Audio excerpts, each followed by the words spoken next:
tuning in to the online broadcast network, AFTERBUZZ TV. Over 20 million weekly downloads in over 150 countries, and your number one source for after-show entertainment.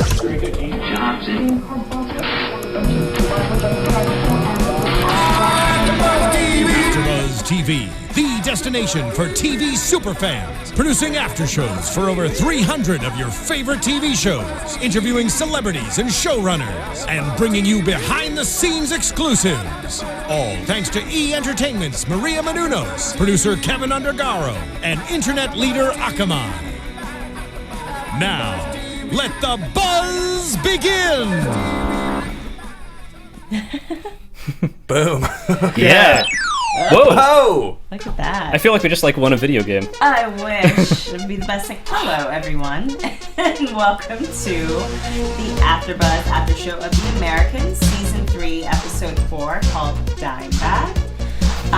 So, as always, you can always follow us on iTunes, you can follow us on SoundCloud, you can follow us on YouTube.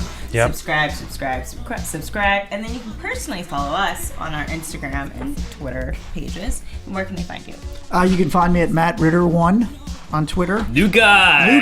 Welcome to What's the up? guy. Matt Ritter over here. We had to seduce him, use a little honeypot technique to get him in here. Oh, they were hazing me earlier. Was Matt Ritter gone, or did you just opt for the one? You want to be like, I'm number I one? was like, 1 is better than just 0. Okay, he's it's fair. He's at 0. It's a good Whatever he explanation. is, he's at 0. Actually, he reached out to me on Twitter. Oh, okay. He was like, we're the same guy. Fair enough.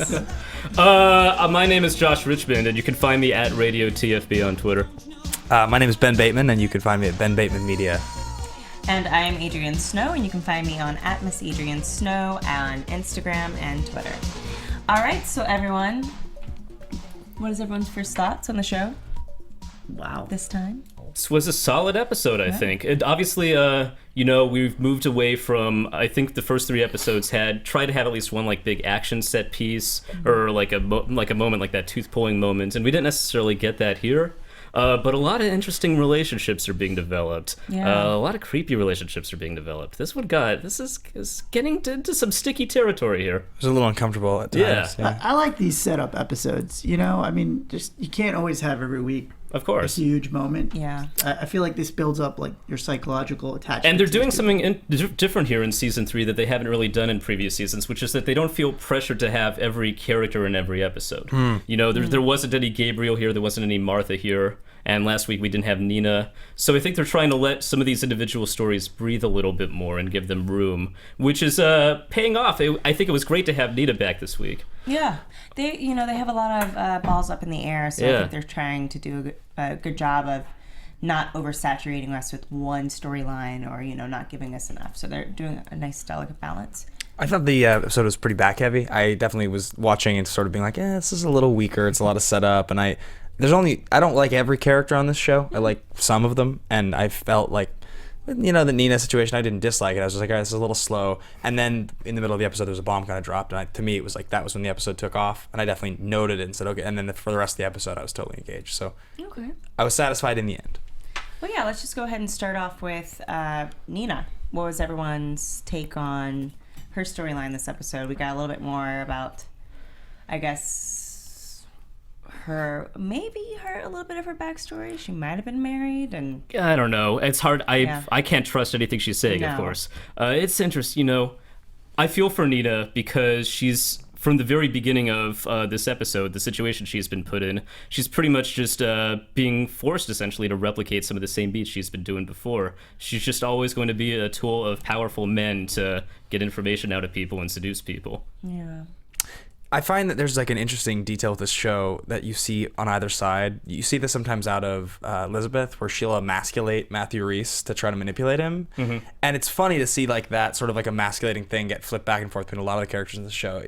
Like Nina doesn't really do it, but almost every character does use that tool at one moment or another to try to like get what they want. And it's definitely was interesting to see her trying to manipulate in the jail cell. I thought that was... I enjoyed her faking a night terror. You think? Maybe. Probably. Probably. It's like everybody on the show is a liar. They've all got their methods. You know what I mean? Every single character's a liar. Yeah, it seemed like it was unfortunate when she got pulled out of her jail cell. Sorry. Tennessee jail accent sale. just, like, Jail kicks sale. in. Jail sale. Jail On sale. sale. Get into jail free. Jail cell. It was unfortunate when that happened, and you knew she was being set up to kind of do what she is good at doing, kind of, sort of, maybe. Nina's just the ultimate bait, essentially. Yeah. But as I was saying in a previous episode, what makes her an interesting character to me is that, well, you're right that all the characters are liars to some degree. Even Stan is like a liar in this episode that he's leading Zenaida on. But we know what Stan's about. We know what Philip and Elizabeth are about. We know what most of these characters are about. Nina's motives are usually kind of a mystery to us, and we don't know. And we know that she's kind of doing this because of Oleg's father is putting her in this situation, or whoever. But we know that she's always kind of playing both sides and always kind of just trying to find the angle that will benefit Nina the most in the end.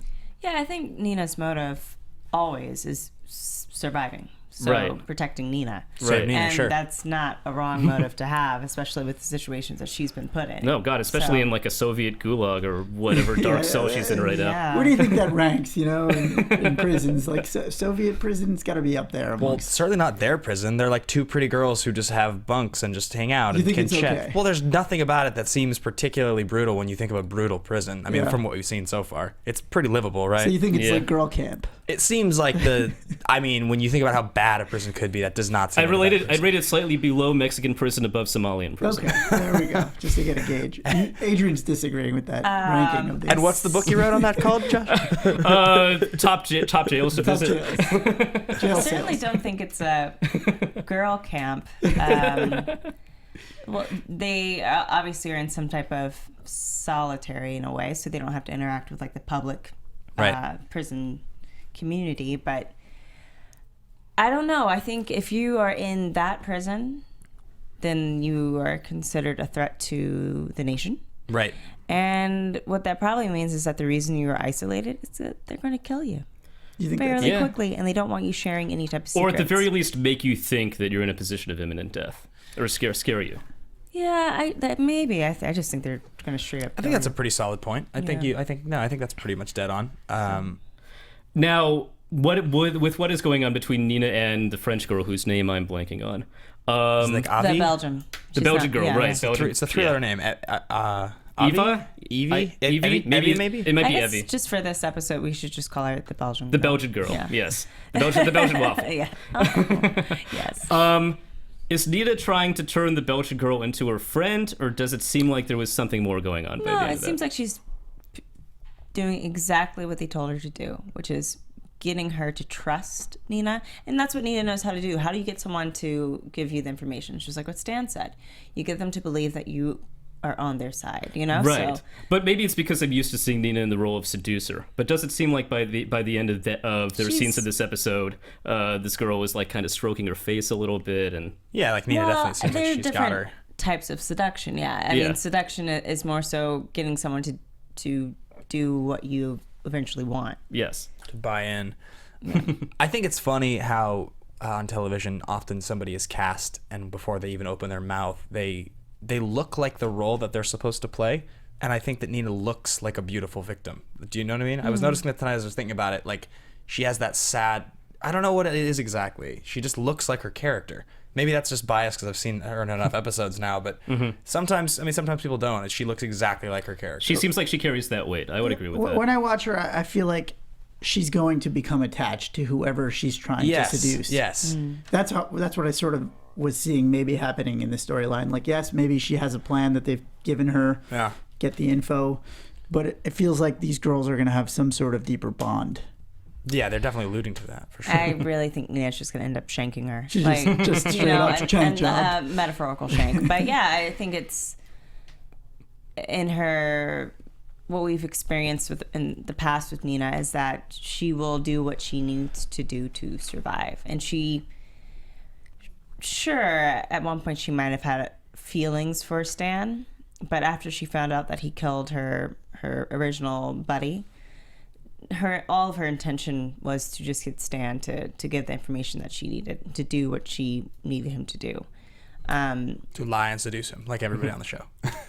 Yeah. So I don't think, even if she does grow to develop something for this girl, I don't think she would blink an eye if she watched that girl get assassinated. She'll be able to get the job done. Yeah. And of course, in terms of where I think this is going, because I know Soviets are so good at playing these sort of mind games, I wonder what sort of instructions they might have given to the Belgian girl trying to get information from Nina. We don't know. We only see things from Nina's perspective. Well, see, the thing is that with Nina, she confessed to everything. She that was true. She did confess to. She confessed to a lot. The head director. But I don't think they know everything she told Stan. I don't know. She was pretty honest. She was, I think she was pretty honest. They're saying it's a theory, but they're not buying it. It's also very interesting to see how the parallels between her character development from start to finish, and at the same time we're watching Stan on the other side, and they're both very different. They're both changed. Yeah. And let's go ahead and jump into Stan then. So what was everyone's thoughts on Stan and his arc this episode? So I really, really enjoy every time the guy from Good Will Hunting who plays the motivational speaker in the EST meeting shows up. Yeah. And everything, because forever he'll be that guy, and he has this tone, like, I don't want to curse on air, but there's an endearing term of basically being very slippery that I sometimes use. Yeah. And that's what he is to me. And he just always feels that way. And I loved that it was like a great comedy scene having Stan walk up there, even though it obviously held there were emotional stakes in the scene. I would use the word punchable. Yeah, okay, that's good. That's a good comp for the word I was thinking of. Good Will Hunting reference. He's like, yeah, and you'll be serving my kids fries on the way to a ski trip to Vermont. He's such a the endearing term. Smarmy type character. Yes, there you go, smarmy and punchable. Although he did play a disabled, mentally challenged guy on Oz as well. I don't know if you remember that. He's never an Oz guy. They ended up having him like box in all these like cage fighting matches. Oh. It was really brutal. Wow. Yeah, he killed a couple people. That sounds awesome. Yeah. Stan, I was noticing today, my big response was that I think Noah Emmerich is a boss. I really like him a lot, and I'm noticing how much I enjoy his scenes now. He's a very good actor, and for playing a character that's so internal, you could still understand so much of what he's going through. It's a really impressive performance. It really is. I just like. I like that he's that he's single now, and that he's just he's a weaker character now, but he's just doing that whole the FBI thing extremely well, where he's just all he cares about is his job. Really, ultimately, that's what it really comes down to, and he wants his ex-wife back, or still his separated wife back. But yeah, and yet it doesn't feel like a caricature either, because you've seen that type before of the FBI guy who's all about work and has a terrible personal life. And so, but this doesn't feel like any version of those types. Maybe it's because Stan he never feels cocky, and he is always carrying around, even more than Nina, I think. He really seems like a character that seems sad and just haunted by the things that have happened to him in the past. Now here's a quick question. I don't know, did all of you guys watch Breaking Bad from start to finish? Yeah, I did. So the obvious comp here, right, is that the brother Hank, yeah. Yes, exactly. So that's the obvious comp between him and Matthew Rhys in the show. At this point, 3 seasons in, or into the 3rd season, what do we think about the parallels in that relationship? Because that's a huge iconic TV relationship that's like the same one we just saw end last year. Where do we see it kind of ending up in the same place? I mean, what do you guys feel about that?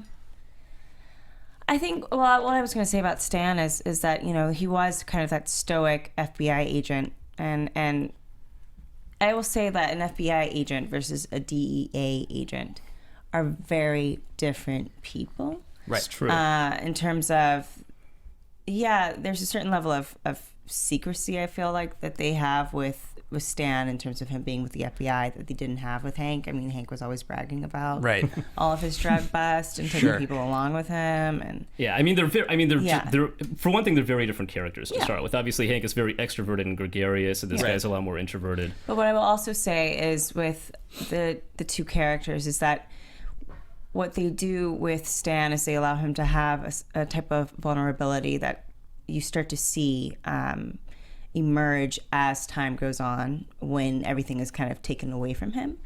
Whereas with Hank, he was always just like a cowboy. Right. You know, he's a cowboy to the very end. When he's looking up at Walt, and he's like, you don't realize that he already decided to kill me 5 minutes ago. Right. Yeah. So it's I see the similarities, but it's a very different dynamic, and it's not just about Stan going after Philip. I mean, they're friends and they're getting along. I mean, it's not just like Elizabeth is like Skylar. Elizabeth is Walt. and Philip is Skylar. So who wears the pants in this relationship? There's Indeed, this full-on right? aggression to Elizabeth that Skylar didn't have, whereas there's this kind of humanity to Philip that Walter had. Yeah, I mean, I totally noticed that parallel just from the pilot of The Americans. Like, oh, you're just putting this guy in a Hank situation. Yeah. But I think very smartly they took the focus off of Stan explicitly chasing after like Philip and Elizabeth. They're trying to find out secrets about them, which was very smart. They're drawing it out. That's definitely true. So the other half of the Stan storyline in this episode was that he is questioning Zenaida, the defected Russian. I guess she was a diplomat or something before, and now she's I forget what it was exactly, but she was a part of like their higher ups, their political stance with Afghanistan and everything. Yeah. So Stan is convinced that she's evil. There's something going on there. Reveals this to his boss, and then there's a wonderful scene in a diner where he's trying to feel it out. Mm-hmm. What do you guys think about that? I really enjoyed him just flipping out in the bathroom and just going through every inch of that place. I mean, and he landed in a very sensitive spot, slipped on the old toilet paper roll there. They set that up like when he fell down. They really did set it up like he fell in a really awkward and painful way, and they didn't allude to the fact that he was hurt at all. He walked it off pretty well. He completely walked it off. I was like, that looked like he could gash the inside of his leg on a metal... It was a groin shot. Groin shot. Like a nut punch. For a show that doesn't always do humor especially well, and and this is an episode where Martha was gone, and Martha's often the comic relief of these episodes. That was a very funny scene. There were some funny moments. Just watching him like trashing a woman's bathroom while Yaz is playing is ridiculous. No, I think their music composition is sometimes it's just so spot on. Sometimes with what they're able to do in terms of having. Well, we'll get to it, but just that standoff between Elizabeth and Philip and. The Yaz comes on in the background, and Philip shoots that look of timing. Like, I could kill you, and then the next moment it's Stan swinging back into the cafe. So it was flipping through tampons. A great setup. I think I always want Stan just to be a touch smarter than he is. Right. Obviously, she wouldn't do a drop with an FBI agent. No. Like that would be a real risk. But he's desperate right now. He's kind of grasping at straws, I think. I'm not saying he's wrong. I'm just saying that, he should be a little bit more suave with how he deals with Zenaida. It's the same thing of if you say everything you that they need to hear, they will trust you. Maybe he should. Well, he's got a second game going on too, and maybe it's just me used to watching The Americans, seeing honeypot situations everywhere. But he got her to that candy bar. There might be. I think... Not that Stan is into Zenaida, but Stan could try to seduce her. No, I doubt that. But he has no seduction bones in his body. I think it was more of... He did it to kind of test her. Because he said, did you get your favorite candy bar? Mm-hmm. And she kind of did have a moment of like, what? Like, what are you talking about? Like, my candy bar is this crazy Russian bar. For a split second. And then he pulled out the Milky Way and she kind of softened up a bit. But I think that was more of a test. I just don't think he knows quite how to do that, which is a little odd for an FBI agent to not know how to pull information out of someone. It's weird. I feel like in a way they portray him as a guy who would be a desk operative, like in the way that he handles people in these social settings. It's a little bit like, how did he get promoted to field agent? Well, he's like you want him to be James Bond, right? You want him to be he's more desk agent guy. I was saying he's got a little Hank in him. He's got a little MacGruber in him. He's not all the way James Bond. Yeah. He has these moments where you're like, you like you said, you want him to be a little smarter. Yeah, and then even Nina in first season into second season got the one over on him. So it's kind of like he's not. Yeah. He's not a people person. The FBI in the world of The Americans is not the most competent group of people. Maybe an accurate portrayal back then. I don't know. Could be. Maybe. Now let me ask you guys something. Yeah. At this point, do you want Stan to get back together with his wife? I don't think it's going to happen, but I totally feel for the guy, and he's copying to everything. He's trying to be so honest. He's so distraught. I will say. Oh yeah, sorry, please go ahead. I will say this about honesty: it only works when you do it at the right time. Yeah, right. Once the time has passed, it doesn't matter how honest you were. The decision has already been made. There's like a window with people of like when you can say the things that matter, and when you skip over that window, it closes and it will not reopen. So I don't think that's ever going to happen, no matter how much he wants to work, and I don't think it should. But it's part of his arc, and it's also it's a very important reminder and indicator that he is incredibly male, and there's this male sensibility that I can fix this, I can regain control, for sure. I can make this better, and that is such a part of that slightly dumber than James Bond thing we want, where you want him to realize this isn't going to work, buddy. Like you can't go to these ridiculous self-help meetings and then go apologize for having an affair months later, and expect things to be every okay. time he says I'm not single, separated as a divorced, you can see he's trying, he's just digging himself a deeper hole. To be fair, she did have an affair as well. Right. She was but she told him stronger. I'm going to have an affair.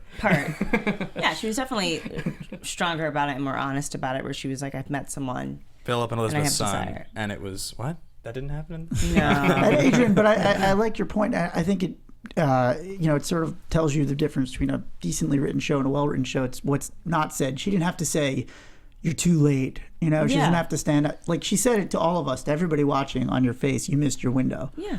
And, that's in good acting and good writing. Yeah, well, and no, good in moments. past episodes, she's been all reassuring and like, it's going to be okay. And here she can't even put up that false front. She just leaves. Well, no, because in that previous episode where he kind of like wanted to hug her and she kind of pulled away, and she's like, that's not right. You don't come to me when you have those experiences anymore. So she's she's totally honest. putting down, but she's also kind of trying to like keep his feelings in mind as well. And here she couldn't even do that. She was just too heartbroken, I think. Now I think's the time where every time Stan has come to the door, she has answered and like come out and spoken to him. Now and she's I just think going to now stop. Yeah. She's just going to say, no, unless you're here to see our son, I can't deal with you anymore. So and then we're going to get scenes of him just screaming outside of the house, Sandra!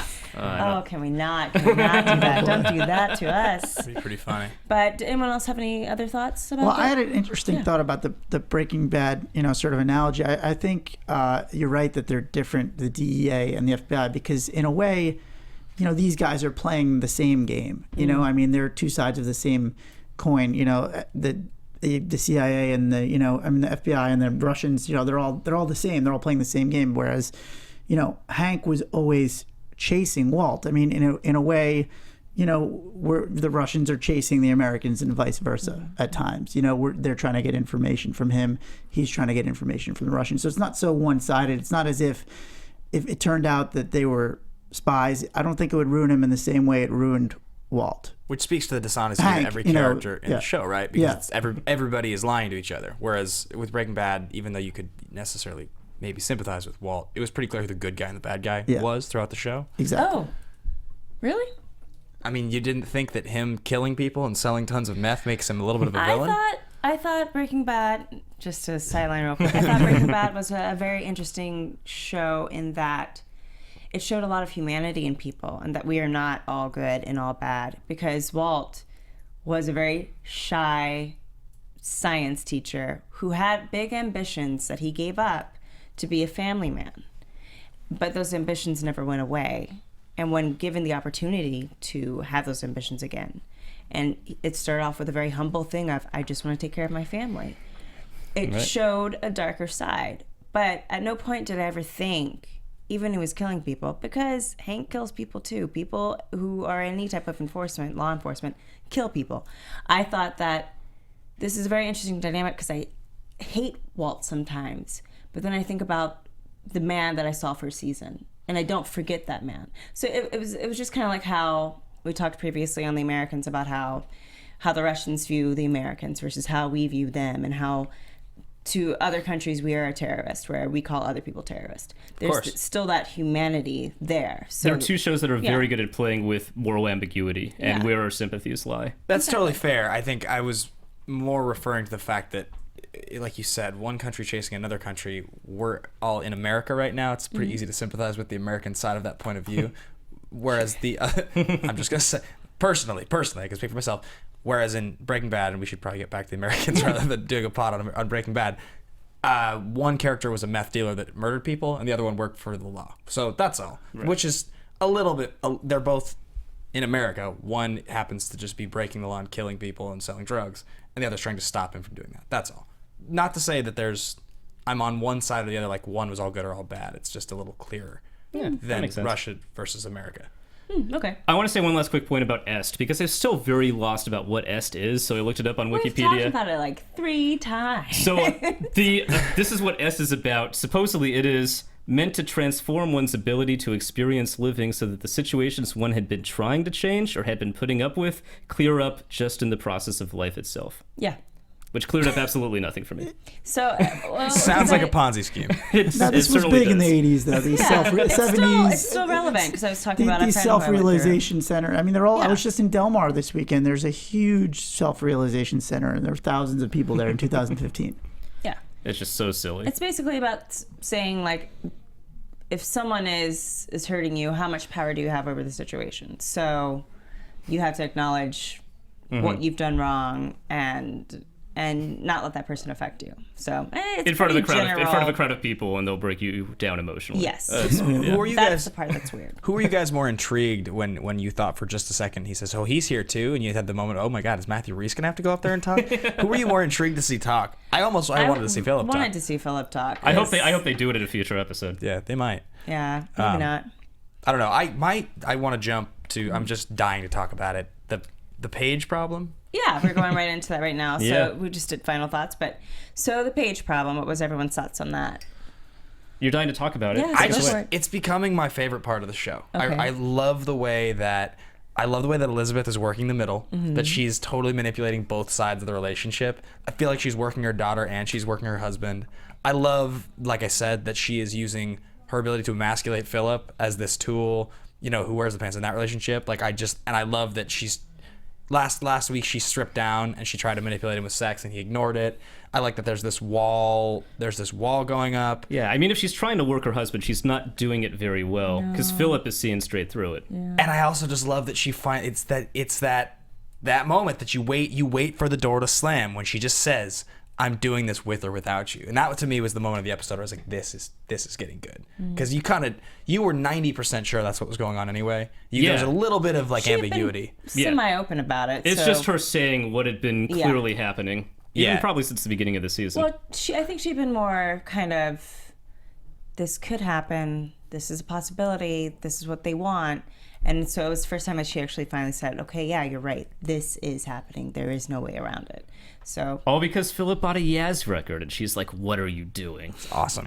Well, she's very concerned about materialism, so that's a big thing for her. What were you I don't thinking? think I think it's interesting too, just sort of a father and a teenage daughter, like that's sort of a time in her life where a lot of girls get close to their fathers and somehow conflict with their mothers, and they're sort of kind of playing that storyline up right now.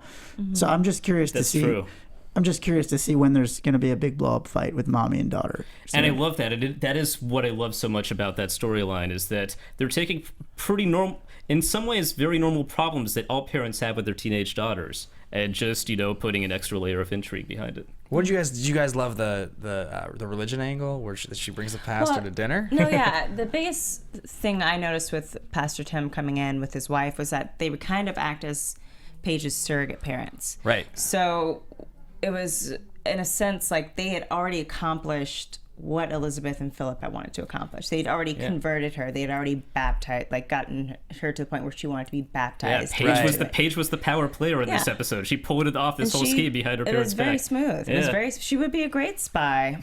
But I think they're a little too late to that party. I think at this point, Philip is right. If Elizabeth springs the information that they are Russian spies on Paige at this moment, it is going to blow up in their face. She's already kind of converted to a whole nother religion, a whole nother acceptance of a different culture, essentially. But I wouldn't assume that 15-year-olds get into things that they drop by the time they're 16 all the time. I wouldn't assume that is true. now her character direction for the rest of her life. Historically, in terms of, because I come from a Southern Baptist family, I'm not Southern Baptist, but when you make the decision, when I made the decision that I no longer wanted to be considered a Christian, there was nothing anyone could say to move me from that. Because it's a very, anytime it's a type of political or religious thing, it's a very powerful thing. And once you've made your stance on it, it's really hard to get someone to move out of that for any reason. So I don't think this is a phase. It's a very big thing that she's kind of come to accept. You're saying it's already too late. Paige has found her identity, and there's no going back. Yeah. I do like what you said about her it's funny that like that just showed that she would have been a great spy. You know, it's interesting. It's like, hey, and now they're probably going to be more, in the back of their heads, they're like, oh, she would have been perfect for this. Yeah, you know, she's like the best combination of both of us. The most interesting moment to me, so she drops the bomb, I want to get baptized, at the dinner table, and the pastor and his wife look around, and you can see the look on everyone's faces, and there's this palpable, uncomfortable feeling. And what I noticed about it was such an interesting commentary on religion in our country, and how hot button of a subject it can be, and how uncomfortable it can be to have it in your face when you don't want it, in a way that they're not putting two religions against each other. They're putting their allegiance to their country as spies. Yeah, unless you consider communism its own sort of religion, which it is in a way. The thing is, this is true. They are considered, because they briefly mentioned it, but Philip and Elizabeth are atheist. And I've kind of gotten into like little tips with some of my friends who are atheists, and I said, well, when you have a strong belief against something or for something, that's kind of having your own religion. Yeah, that's so there are two religions sitting at the table. Communism is really, founded on that. There's a reason that, lots of communist countries are very godless. There's also the argument atheist versus anti-theists. There are people who say, well, I'm an atheist, I'm not super in or against. Yeah. There's like that gray area that a lot of atheists sort of live in. I just love it because, like you said, you had a moment. I was raised Jewish, and I sort of stopped paying any attention to my religion sometime in my mid-teens. I just made it clear to my family, I probably raise my kids this way, but for now, this is not something I'm gonna respect. This is not what I believe, and I think it's amazing to have that moment. But instead of it just being I do or don't want to be attached to this religion, it's that, no, she's going to be a Russian spy, and she can't wash away her sins and be born again as a Christian because she needs to work for our country and steal secrets. And that's an amazing way to expose that issue that comes up so much without being so clear about it. Yeah, and there was an amazing shot towards the very end of that scene where they pan very slowly across the table and then pan past a pillar and then to Elizabeth, and Elizabeth is completely isolated in the frame, separated from everybody else at the table. Like she has just been boxed into a corner. What do you actually? Well, this is gonna be a wild prediction. I'll save that for later. So never mind. No, I think it was nice. They've kind of always had the religious aspect of Paige kind of just under the surface. It's touched on and it's caused tension in their relationship, but it was never something that that I think Philip and Elizabeth thought they couldn't overcome. And so now that she wants to be baptized, it was like the mic dropped. They're just like, oh God, we can't take her back from that. They've been spending 4 episodes arguing, what are we going to do about Paige? And now it's too late. I like that as Paige has gotten older and they've started to dress her. I mean, she looks older, obviously, but they're starting to dress her and have her wear makeup to look like more of a competent adult. And so then now that she looks that way and she drops this bomb, like you said, she is a bit of a spy. I also like that the role you're seeing Philip having to play in the situation. And he has, since the beginning, sort of played this where he likes America a little too much, and he doesn't really want to let it go. Or he doesn't he doesn't want to have to convert her. I like that you're seeing the parallels between him and Bateman, between him and Stan. They're both men that are kind of losing what they had, and it's getting to a point now where Stan's probably realizing, oh, I'm not going to get my family back. This is over. And Philip's probably realizing, I'm not going to get this idea that I got to raise my kids with, that maybe, just maybe, they won't be spies. And maybe, just maybe, we can just wash all this away and live in America, just carefree in the end, which I think was always in the back of his mind. Absolutely. And they're both losing it at the same time. And so it's interesting. They're sitting at the meeting together, next to each other. It was always a gamble, somehow we'll just be able to make her kids okay, and it'll be like they never know about her secret history. I think that's Philip's. Still he's hanging on to that hope. I don't think Elizabeth ever has that hope, but Philip's just hanging on to it. He can't get rid of that little. It's like gnawing at him, It's true. He's like Stan. He is like, I'm gonna fix this. I'm gonna make this right. Right. It's the male attitude, and so because of it, he's having a fake affair with an 18-year-old. Oh, 18? No, 18? She's not 18. She's not. Right? Did we decide how old she is? Before we go into that, she's 15. Before we go into that, I was going to say, I like that they're touching on a lot of anger issues that Philip has. It's kind of always been just like a slow burn for him. I remember the first episode, Elizabeth was so aggressive. She's so just fiery. And that's the episode where she's kind of approached by the man who raped her in Russia. Right. And Philip is just kind of seen as such a soft person and such a, I don't know if I want to do this. I really like America. And that moment that you catch when he realizes what this man has done to Elizabeth, and he just grabs him and like snaps his neck and lets him fall to the ground. There was such a danger there, and that danger is just becoming so much stronger in Philip. So I'm really curious to see how that's going to eventually explode. And interestingly, his most dangerous moment since then was probably last season when, just before he approached Pastor Tim, looking very menacing when he like blew up on Paige, like, "You respect Jesus, but not us." Well, yeah, like, that, and then that kind of menacing look he gave Martha last episode. This is the stuff that gets to him. Yeah, he was ready to kill that guy who whipped her with the belt at some point too. Remember that? It's definitely a respect thing for him. There's a clear when he is disrespected enough, he snaps. There's that, and I think there's also just like a building anger in Philip that will eventually, just this entire life that he's that he's chosen that isn't working out quite the way he wants. But on that point, I guess we should get to the Kim catastrophe, as it has been labeled, because children should have rhyming. What do you labels. think? Using the teenager he's seducing to score brownie points with his daughter, is that a sweet move or is that a creepy move? Wait, what do you mean by that? Meaning that picked up some music tips from Kim and then bought that record for Paige. Oh, I think that was just him trying to.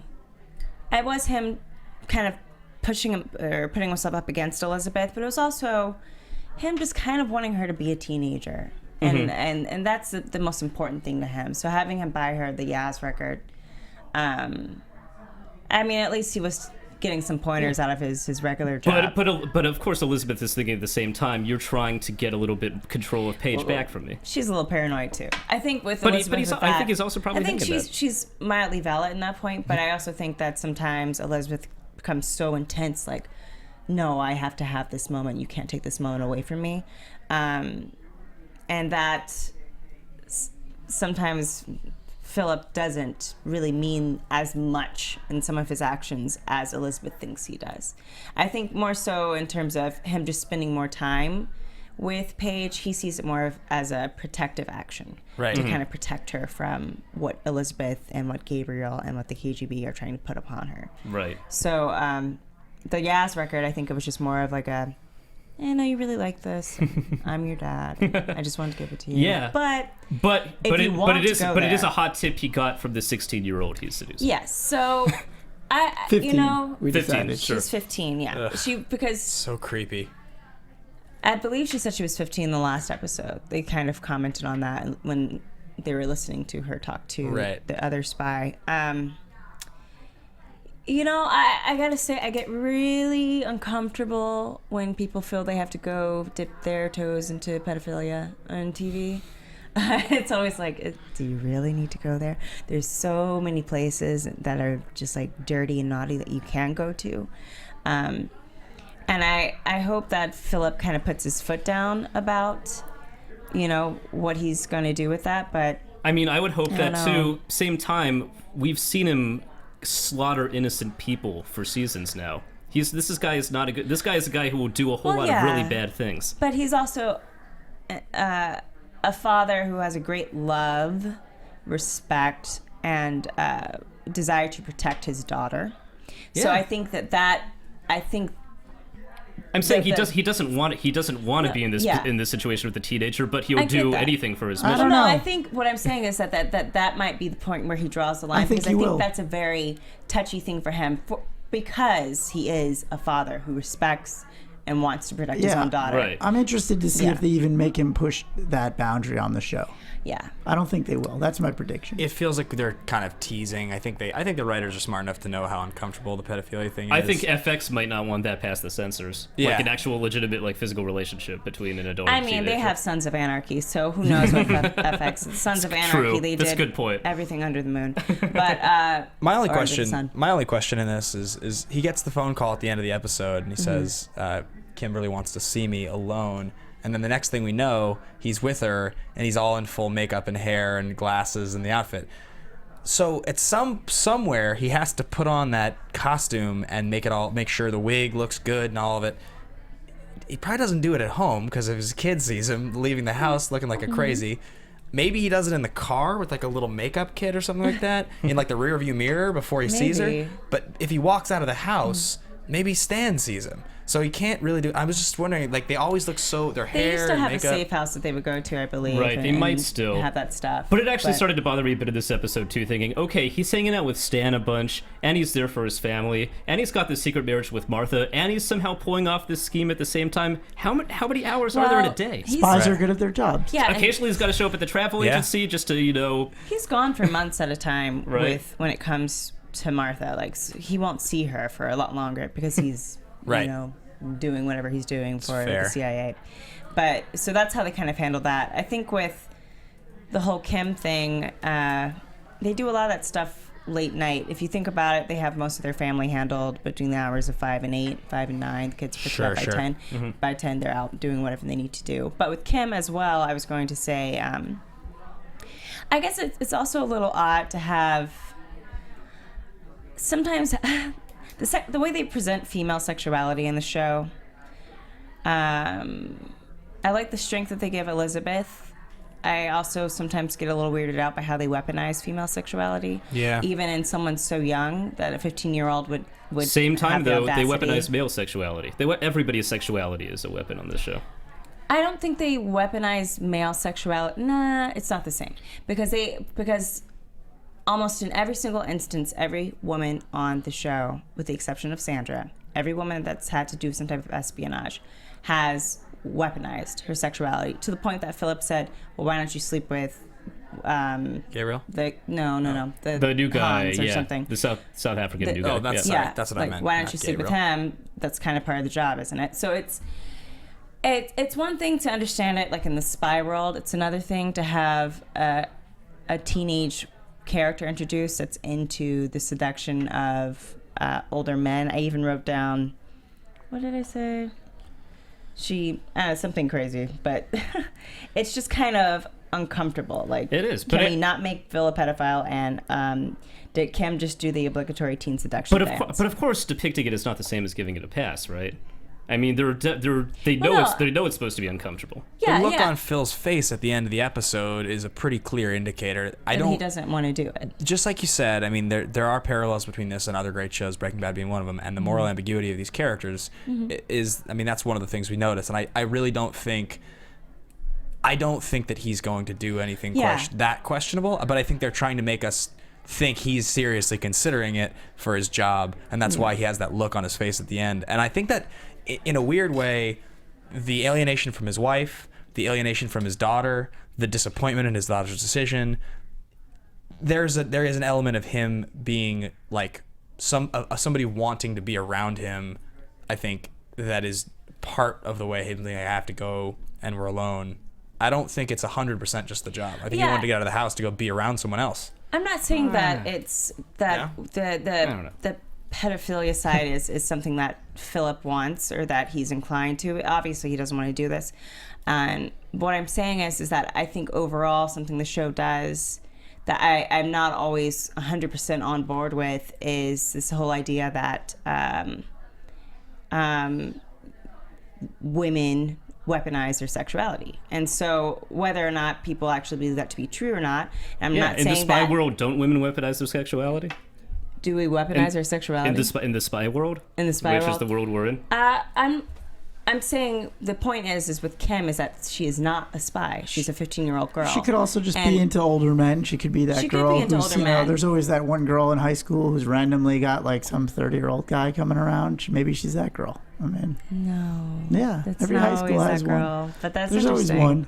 I'm not saying there's always that girl, but we do know she's into older men from her previous appearance. Yeah, and I'm not disagreeing with that. I'm just saying that I find it interesting that they've chosen to make that her storyline. No, not just choosing. They're highlighting that uncomfortable tension throughout this episode. Think about that commercial they showed. That what for the body lotion. The whole innocence is sexy thing that they got going on, which is clearly supposed to kind of apply to Paige a little bit as well as Kim. Mm-hmm. Just that, like, okay, yeah, you've got these young girls growing up, and suddenly they're in a position where they're still kids, but they're going to start getting preyed on by adults, and that is what's happening. Yeah, I mean, it's going to be interesting to see what they do in the next episode in terms of how they play upon that relationship and how it affects Paige at home and Elizabeth and And how Nina, Elizabeth really feels about it. And loop it back around. Yet. Yeah, Nina once again being turned into a tool and using, not necessarily sexuality they were in this alluding case, to it but possibly, yeah. alluding to it possibly at least. Weaponizing female Do you guys want to talk about? Yeah. Do you guys want to talk about what we do think is going to happen? Should we? Yeah, we could go ahead and wrap into predictions. That's just what I was about to say. So do you want to start off, Matt? And now, your AfterBuzz TV prediction. Wait for the flashing lights to stop. I think Nina's going to do her job and get the information needed out of this Belgian woman. And she will die in some gruesome way. Nina? No. Oh, the other girl. Yeah. Oh, excellent. Okay, it's gruesome. Some sort of neck snap.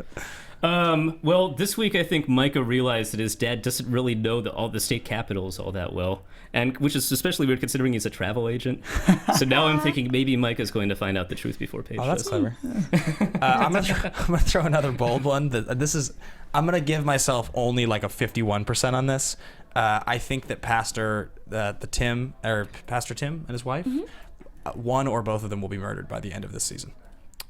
That is like possibly at Philip's head. Okay. Yeah, I was kind of imagining like a horrible situation where they tell Paige freaks out and she goes over there and she tells and then they just go, and she leaves and they kill them both and then they're like, that's what we're gonna do to everyone you tell and it's blood's on your hands or something. I don't know. That's kind of extreme. I like it. I think just like how I kind of predicted previously that Elizabeth would have a breaking point. It seems like they're kind of setting up everyone's just going to have their breaking point. So with the whole Kim issue, I think Philip's going to have this moment where he might just get overwhelmed and that it just becomes a bit too much that they're asking of him. So that's kind of what I see happening with him. Maybe that causes him to go off the rails and maybe become a double agent. Maybe that anger suddenly bubbles to the surface in some explosive way. I can see it. Yeah. But I think that about wraps us up for this night for the Americans After Show. Cool. Where can we find you? You could find me at Matt Ritter 1 on Twitter or mattrittercomedy.com. Awesome. I'm at Radio TFB on Twitter and go to joshrichmond.net for assorted other baubles and doodads and oddities. I'm Ben Bateman Media on any social media that you want to find me. And I am at Miss Adrian Snow on Instagram and Twitter. Thank you so much for joining us, and we hope to see you all next week. See you guys soon. Bye. From executive producers Maria Menounos, Kevin Undergaro, Phil Svitek, and the entire AfterBuzz TV staff, we would like to thank you for listening to the AfterBuzz TV network. To watch or listen to other after shows and post comments or questions, be sure to visit AfterBuzzTV.com. I'm Sir Richard Wentworth, and this has been a presentation of AfterBuzz TV. See you later. The views expressed herein are those of the hosts only and do not necessarily reflect the views of AfterBuzz TV or its owners or principals.